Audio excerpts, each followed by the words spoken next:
I didn't get accepted the first time. By the time you find out you're not accepted, it's almost time to reapply. It's really easy to feel discouraged, especially if you know people who are getting accepted. The comparison game just doesn't boost morale. I can say, looking back, and once I got accepted, that it's not failure, it's just a temporary setback. It's not a permanent failure. All of those things that you do along the way, it's not wasted.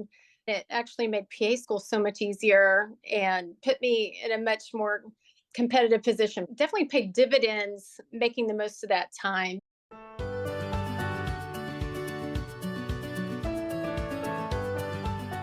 I love just getting to share different stories and perspectives. And I think it helps our pre-PA and PA student listeners to hear from people who they feel were similar to them, but are where they want to be in the future. This will be really helpful for them to hear. But yeah, we can jump in and you can give us a little intro, tell us who you are, and then we'll go from there. And my name is Amanda Lark, and I've been a PA for 21 years. And the last 10 years I worked in dermatology, and the rest of that time was emergency department, a little sprinkling of urgent care and wound care. Nice. I've been in derm now for 10 years, and that's all I've ever done. I'll be interested to hear how our roles are similar and different. But let's jump way back. When I went to PA school and was applying and all that 11, 12 years ago, it was still a very new profession, and I felt like nobody knew what I was doing. What brought you to the PA profession? How did you end up on that track? That's a great question. I always knew I wanted to work in the medical field. And all I knew at the time was doctor, nurse. We didn't really know much about the allied health professions. And I went to a small liberal arts private college and I worked at a gym. I taught aerobics and I ran into a surgery scrub tech at the gym. And he said, "Hey, I know a PA if you ever want to shadow him." And I'll back it up. This was pre internet. So in the dark ages, there was this library called the Health Science Library with file cabinets with professions on paper. I rummaged through there. I found a few folks I wanted to shadow and came across this PA. Organized an independent study off campus. So my college has a class called January term, Jan term. I used one of the Jan terms for my profession to organize the independent study to shadow some PAs and they encourage one abroad. And so I just used that time to really make sure this is what I wanted to do. And I never actually made it around the corner to the other folks, but I shadowed cardiothoracic surgery, I shadowed internal medicine. I was able to see how PAs function in different roles. And I just knew that that was what I wanted to do. I was hooked. And actually, my college at the time, it's a really big pre med institution. I somehow come across this pre med committee that they conduct interviews and then they give recommendations for the pre med students based on the interview. And somehow stumbled across that and I asked them to interview me. I spent the whole time telling them about what I learned about the PA Yeah. profession. Now Austin College, where I went to school, is starting a PA program and I'll bring it full circle and be one of their instructional faculty members. That's so cool. I love that you're able to have kind of some career development in your academics. When you were deciding PA, deciding that's what you wanted to do, what did you choose as far as major? What kind of steps did you take to get towards that goal? So I took a lot of the pre-med classes, the prerequisite classes, and it was a basic liberal arts degree. So we had to know a little bit about everything. And I really believe in being well-rounded anyway. So I just made sure I took all the prerequisite classes and I didn't get accepted the first time. I didn't actually have all the prerequisites. I said, I'm so excited. I want to apply. And here I am. I worked as a nurse's aide. So at the time, I was able to do that without a license. Yeah. And was able to at least get some hands-on patient care experience, which was helpful. I didn't get accepted the first time. By the time you find out you're not accepted, it's almost time to reapply. It's about that time. So I went to respiratory therapy school. They hire respiratory therapy students after the first semester to give breathing treatments and do oxygen checks and in hopes that that student will stay when they graduate. So I was able to work at Parkland in Dallas, the teaching hospital where Kennedy was taken when he was shot, and big teaching institution. And that's where I ultimately ended up training at UT Southwestern. But I took the scenic route for sure. That's great experience though. I mean, really, really great stuff that I feel like would only help you in PA school. and then probably in more of like ER setting, maybe not so much in derm. So when you were going through your application process, I know you said you didn't have all the prereqs done. When you were choosing schools, what were you looking for as far as PA programs? They didn't have the CASPA, but there's no central agency, so we had to apply individually to different programs. I applied to different programs. The person I shadowed went to Emory, so I applied to Emory. I applied to the Texas schools because I lived in Texas, but I was willing to relocate, and I also wanted to train near a large institution. I thought I'm only doing this once. I want to go to the best school that I can, and I was willing to wait for it. The second year I interviewed and I was an alternate, but they don't tell you which alternate you are. And they are utilized. So I thought, well, at least I'm making some traction. And then the third time I got in. So there's some things I did along the way that was helpful. I went to an information session at the program I ended up attending. And there are always faculty members there. They have this PowerPoint presentation. I don't know if they still do it. Whoever I saw that day was actually in my interview. And I had a physical therapist I worked with who arranged these businessmen to conduct a mock interview for me. And they didn't know anything about the medical field, but at least they could give me some feedback on interview style and some tips. But just anything you can get your hands on while you're waiting is so helpful. How did you stay encouraged or excited about the process? That's something I've found with reapplying is that it can just feel like, oh man, like, am I ever gonna get there? And get a little disheartening. So did you ever feel that, or were you just like, no, I know this is what I want to do. I'm just gonna keep working on it till I get there? Absolutely. It's really easy to feel discouraged, especially if you know people who are getting accepted and you're like, they were stacking groceries while I'm working in a hospital. And the comparison game just doesn't boost morale. I just tried to stay laser focused on my goal and reverse engineer it. This is where I want to be. And I'm doing everything I can to get there. And I just have to stay in that lane and not worry about what everybody else is doing. But I can say looking back and once I got accepted that it's not failure, it's just a temporary setback. It's not a permanent failure. All of those things that you do along the way, it's not wasted. It all matters. And it actually made PA school so much easier and put me in a much more competitive position for jobs and awards at school and definitely paid dividends making the most of that time. It was definitely disheartening at times. That's a good perspective. It is hard when you're in it and it feels so long, like a year or 6 months or whatever. It feels like an eternity. But then in the grand scheme of things, when you look back, you're like, oh, that was such a small time and such a small part of my life. But while you're going through it, it's hard to have that until it's over. I feel like as I've gotten older, that's just how a lot of life is, not just PA school. So it was a good learning experience, but it never really ends after PA school either. Have to have some joy along the way. It can't be, oh, when I get into school, my life is complete because you have to enjoy a little bit of life along the way. And so once I got into PA school, I ran a marathon in PA school.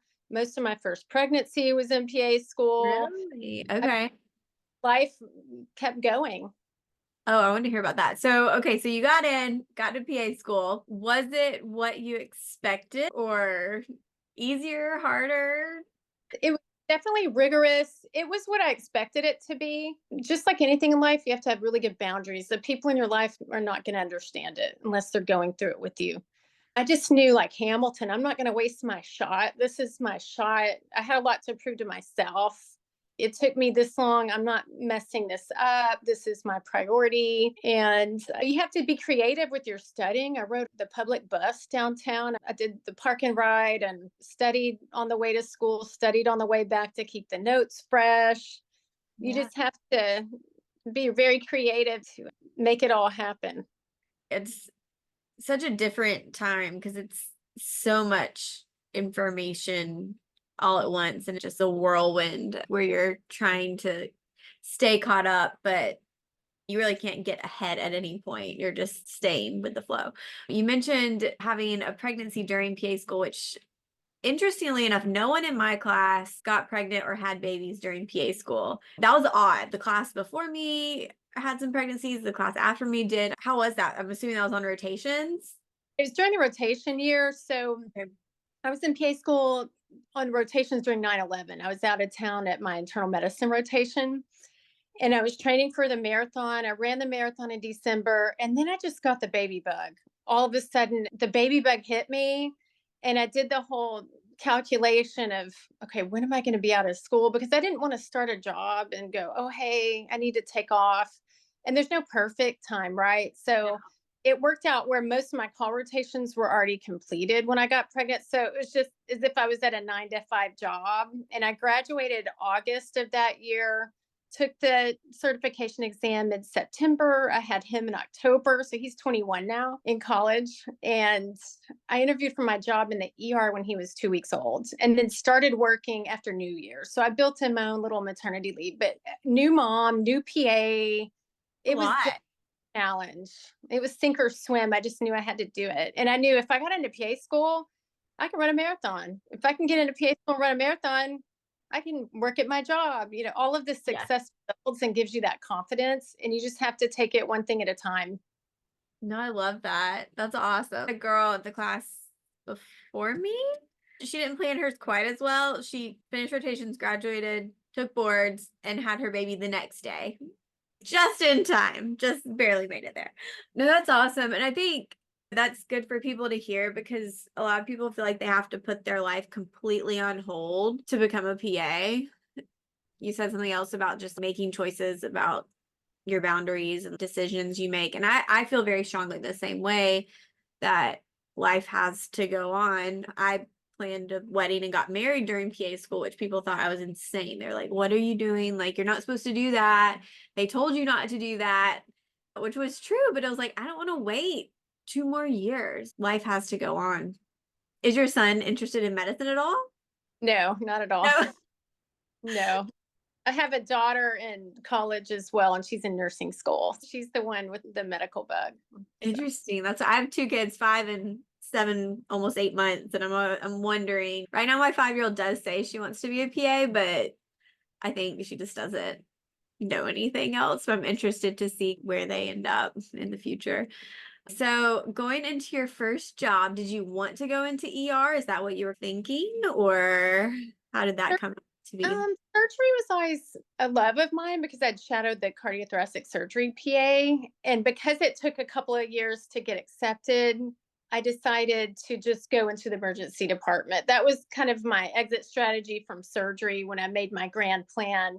So I just jumped into the ER, and I learned a lot. So for the PANCE exam and recertification, you have a lot of experience to pull from and in the material and a lot of experience that can lead you anywhere if you want to change specialties. And I was able to work a lot of random shifts and then have a lot of time at home and hang out with my mom friends who were at home and do things that stay at home moms do.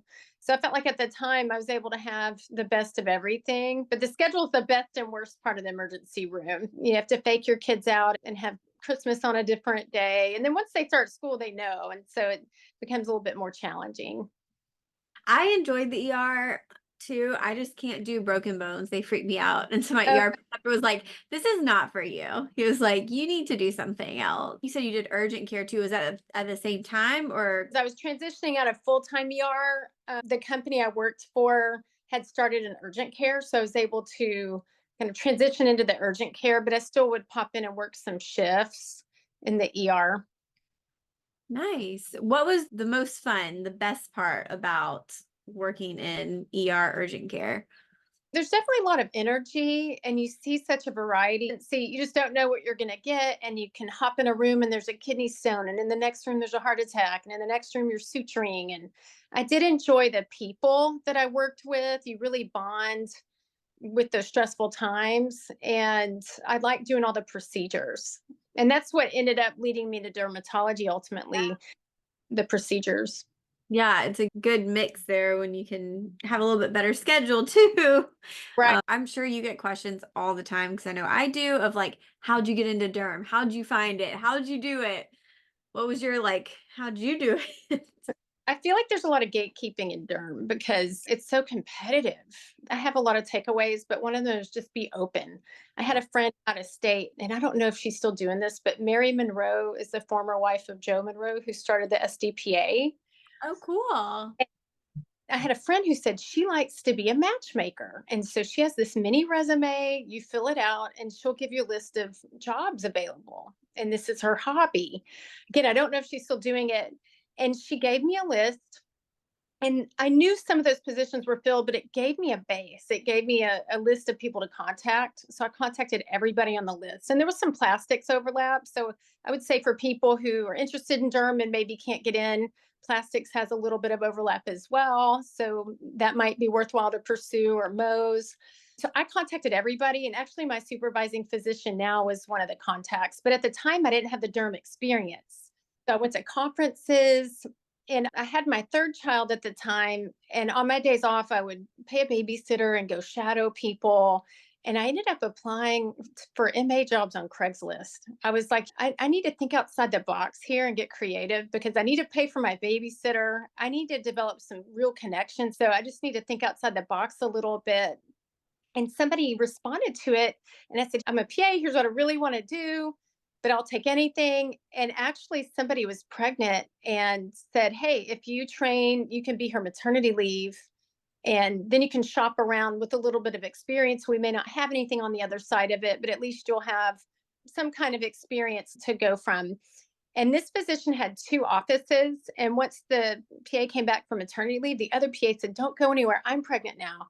So I ended up backfilling her spot. She ended up staying home for a little while. And eventually I left when the practice sold, and she backfilled me again. So it worked out for everybody. You just have to be creative and be willing to do anything if it is something you want to do. Don't go, I'm a PA. I don't want to be an MA. I would have worked at the front. I would have done anything to develop the contacts because I wanted it badly enough. Yeah, I feel like you have probably seen too people be like, don't take that salary, don't do training, don't sacrifice. That looks bad for all of us. But I agree. I think to get your foot into derm, sometimes it does take being creative or being open. Are you still at your first job? No. Okay. Yeah. My first job was I was a new grad, and my surgery preceptor knew the dermatologist and had actually gotten the first PA that they hired her job there, and she was moving. And he said, I think you're going to be a great fit. Let me put in a recommendation. And so I went over an interview and all that. And the salary they offered was pretty low. I'll say it because I don't really care at this point, but it was $60,000 base salary. And they're like, you're probably not going to get any commission or bonus your first year, at least. But after that, there was a commission kind of structure in place. And two other PAs in town had turned it down, and they were already practicing. One was in urgent care and one was in nephrology. And they had turned it down because of the salary. And I was like, I'm a new grad. I don't know anything. They're going to have to train me. And I was kind of thinking in the long term. And I was like, if I can get there and I can prove that I'm a hard worker, I'm ready to learn, I see great earning potential. Like I can eventually do better, whatever. In the long run, my first year, the doctor that hired me went out on maternity leave. So I had to cover for her. So I was seeing a ton of patients. And then we ended up partnering with another practice, and that other physician went out on maternity leave. Both of them took like 4.5 months, by the way. And I covered for her too. And so I did end up bonusing my first year because I was having to see a bunch of patients. It was like jump in the deep end kind of thing. It worked out fantastically, but I guess I kind of took a chance, and a lot of people would have said no just based on the base salary. But I wanted to do it. I wanted to do the procedures. I wanted to learn. I wanted to be in derm. It felt worth it to me. I think that's good perspective to have for anyone thinking they want to get into a specialty, and just it may not happen right away. It may be something that you are working towards for a while. One of the physicians that was on that initial list is the physician I work for now. I would stay in touch with him, and I would say, okay, I went to this conference and now I have this experience with this job, and our timing wasn't favorable. And then finally the stars aligned, It and he worked. called. I've been there almost 5.5 years. Okay, cool. So I ended up switching because after I had my daughter, I wanted to go part-time. And the practice I was at originally, they weren't down for that. So I like just want to prioritize family, but I don't want to stop being a derm PA. And I found a place that lets me work 2 days a week now. I work Mondays and Tuesdays. So that's a good balance, but having that experience made it so much easier to find another job. And I'm in a smaller town, so experienced PAs are not that common. And so it was very easy for me to make the switch. The tip that I always tell people, especially on rotations, if you are in school, is talk to the drug reps. I feel like they know a lot of open positions. And because they work all over and have these huge networks, a lot of times they can find people. I had a friend who I helped her get a job in Houston. Even though I'm in Georgia, just knowing reps. And then she moved to Charleston and was able to get a job there through drug reps also. So what does your schedule look like as far as working now? I work Monday through Friday. I have a shorter day on Fridays, and I see patients either 8 to 5 or 8:30 to 5:30. And then I do the charting at night, and I try to do the charting during lunch. So I have to have really good boundaries about lunch is my headphone time where I need to grind and get some of those things done to minimize the work at home. And we also work one Saturday a month for a half day. And I just call it a princess shift because it's better than the ER. But for dermatology, you have to have a clientele. And so you have to be available when they can come in. You may have that patient that's only off on Tuesday, and if you're not there, then they're going to see someone else. So I would encourage anybody building up to try to work a lot just to develop that patient base. And you can always scale back later. But Yeah. I work a lot, and I'm just in a place that's unfortunate that it's busy. Every derm job I've come across was relieving someone from maternity leave. It just happened to work out that way. But this is a busy area. Even within the Dallas Fort Worth Metroplex, all the clinics are different. The things that I saw are different, and the level of busy is different, and the culture is different. So even within one area, there's a lot of variability. On a full work day, typically how many patients are you seeing? In the 30s. I feel like that blows people's mind whenever they ask like how many patients do you see a day or they hear how many we see in derm. I feel like I usually start with about 35 on my schedule and then between no shows or cancellations ends up a little bit lower or some days the opposite and people are calling and they have to add. What is your mix as far as are you medical, surgical, cosmetic? At this office, it's medical and surgical. I have done cosmetics. And at this office, I worked for a physician who has several locations, and they have a plastic surgeon, they have Mohs, they have nurse injectors, and they have a whole cosmetic side next door. So I just do the medical dermatology, which is great. It works out perfectly. And I actually met the nurse injector at a cosmetics conference a long time ago. So we already had a rapport. I'm okay with that right now. At first, I didn't want to lose those skills, but we're so busy. And if you're not doing cosmetics pretty regularly, I just wouldn't feel comfortable doing it all of the time if I didn't do it enough to keep those skills. I mean, Botox is easy, but filler, some of those other techniques and modalities, I definitely wouldn't want to just do it sparingly. Yeah, I agree. I'm mainly medical with surgical and then cosmetic the least at this office. And it's a lot of Botox and a few of my filler patients who I've just had over the years. The physician does a lot more of our injectables in this office. As far as your scope, your level of autonomy, how independently are you practicing? How accessible are the physicians there? There's always a physician with me, and sometimes more than one physician and other PAs. So I feel like I always have somebody if I need access to someone to ask a question. I have autonomy in terms of what kind of medicines I can use for acne or for whatever condition I'm seeing. I'm not micromanaged that way. So I have the flexibility as long as it's appropriate, of course. But I do always have someone available, and my physician travels among his other locations. So he's with me one day a week. As far as surgeries or surgical procedure stuff, are you doing excisions? What does your surgical side look like? Excisions and punch excisions. And if there's something that I don't want to do or don't feel comfortable doing, then I let someone else do it. Same. Yeah. So we're very similar. Do you take any call? That's another question that comes up a lot. Not necessarily call. There is an after hours line where calls can get forwarded to me. So I have had maybe 2 or 3 calls, maybe a call a year Yeah. tops. We don't get a lot. It's very, very rare. So I know sometimes people worry about that. I haven't had an issue with that. Yeah, I haven't either. We also have an after hours line, and the medical assistants take the calls, but we don't get a lot. And then if they ever have a question, they send it to us. We talk about work-life balance, which is such a catchphrase, hot topic. But I do feel like derm has probably as close as you can get to a good work-life balance in my opinion. Have you felt like it's a good choice from a family perspective, it works, or do you ever think about maybe doing something else?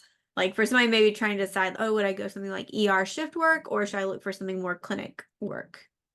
I don't think anything's perfect. It just depends on what's most important to you. Because dermatology, I work more days than I did before, but I have a regular sleep cycle and don't miss the holidays with my family. So there's always a trade off. You can always change it up. So there are PAs in derm who work as medical science liaisons. They branch off and they teach, they do other things. And so it's nothing's permanent, right? If what's the worst thing that can happen? You try it and you figure out, hey, maybe this is too much for me. Go part time or job share.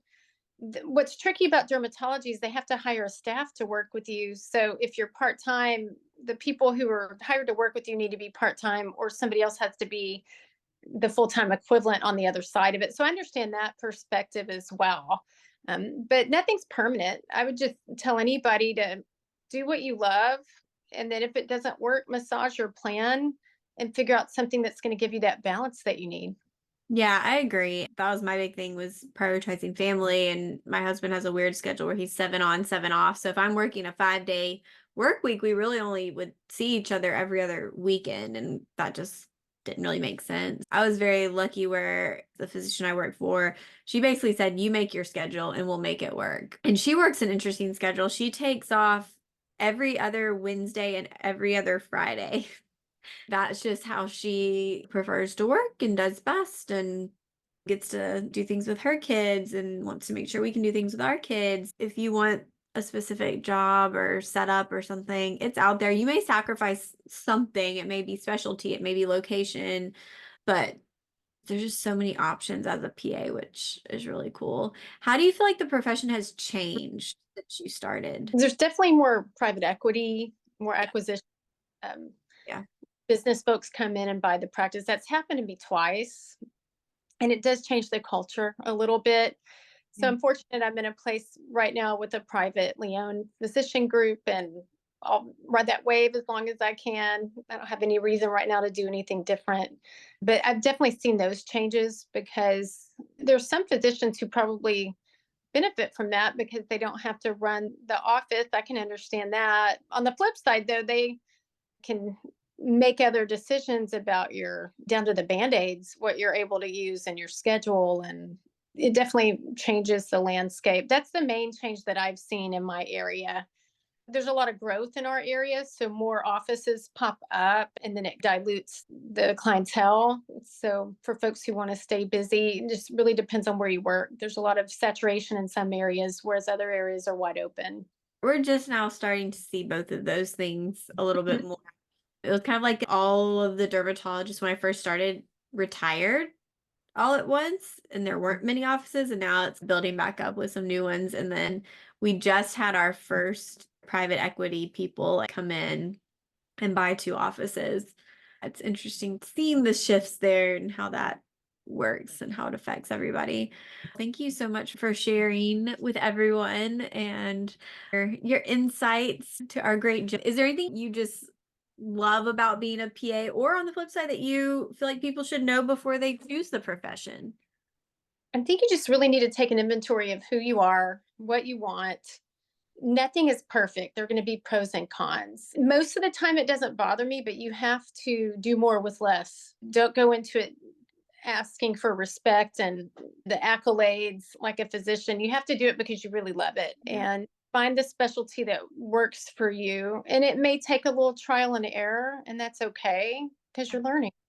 I really remember what that felt like, and just remember that it's not a no, it's a not right now if it doesn't work out right away.